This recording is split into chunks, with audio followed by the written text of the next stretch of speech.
The overall goal of the following experiment is to fabricate silicon-based metal oxide semiconductor quantum dots and to operate them as single-electron pumps. This is achieved by fabricating silicon nanotransistors with a multi-layer gate technique, which allows one to electrostatically control individual electrons confined within quantum dots and manipulate their transfer rate.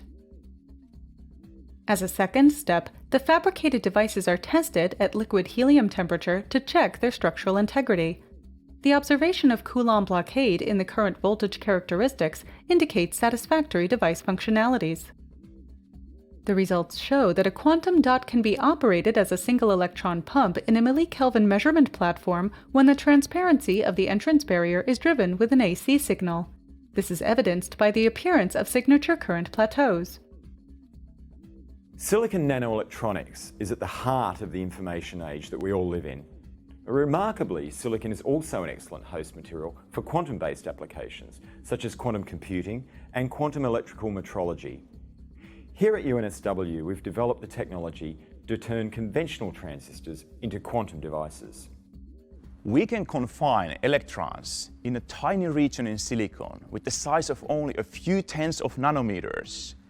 This is something people call a quantum dot.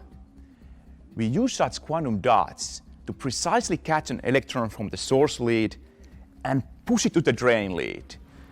And repeating this process extremely fast will be used in future to generate the most accurate electric current in the world. A long-standing goal in electrical metrology is the redefinition of the unit of electric current, the ampere, by linking its value to a true constant of nature, such as the electron charge. The presented